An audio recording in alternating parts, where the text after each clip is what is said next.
Jika jarum adalah fondasi arus kas yang stabil, maka krisis moneter Asia sepanjang tahun 1997 hingga 1998 adalah titik klimaks yang mengubah struktur kekayaan Hartono bersaudara secara drastis. Krisis ini bukan sekadar gejolak ekonomi biasa, melainkan keruntuhan sistem finansial yang menghantam hampir seluruh Asia Tenggara, termasuk Indonesia. Nilai tukar rupiah anjlok drastis, inflasi melonjak, perusahaan kolaps, dan sektor perbankan berada di ambang kehancuran.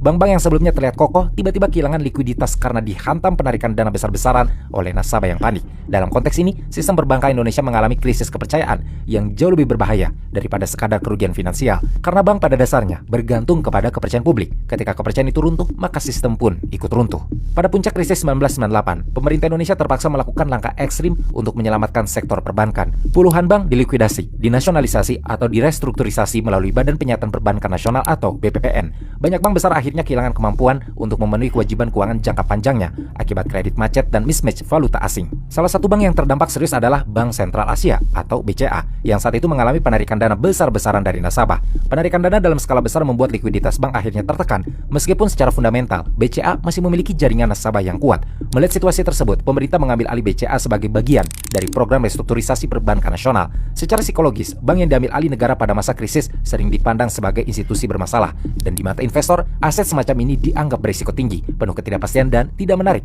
untuk diakuisisi dalam jangka pendek. Pada saat itu, banyak investor yang lebih memilih bertahan, mengamankan likuiditas, dan menghindari resiko besar. Pasar memang sedang dipenuhi rasa takut, bukan optimisme. Dalam kondisi ketakutan kolektif itu, grup Jarum justru mengambil langkah yang secara strategis sangat kontras dengan arus utama pasar. Alih-alih menjauh dari sektor perbankan yang sedang runtuh, mereka melihat krisis sebagai momen valuasi rendah. Melalui kendaraan investasi mereka, Hartono bersaudara masuk dan kemudian menjadi pemegang saham pengendali BCA pada awal tahun 2000-an setelah proses divestasi pemerintah. Secara ekonomi, ini adalah contoh klasik dari investasi kontrasiklus, yaitu dengan membeli aset berkualitas saat pasar sedang panik dan harga tertekan. Keputusan ini tidak bisa dipahami sebagai perkiraan jangka pendek. Bank bukan bisnis yang memberikan keuntungan instan, yang membutuhkan stabilitas, kepercayaan publik, dan manajemen risiko yang disiplin. Dengan kata lain, langkah ini memperlihatkan visi jangka panjang yang sangat rasional. Ketika banyak investor fokus pada ketidakpastian jangka pendek akibat krisis, Hartono bersaudara justru melihat potensi struktural seperti jaringan nasabah BCA yang luas, sistem operasional yang relatif solid, serta posisi strategis di sektor perbankan retail Indonesia. Dalam logika investasi, mereka tidak membeli bank yang hancur,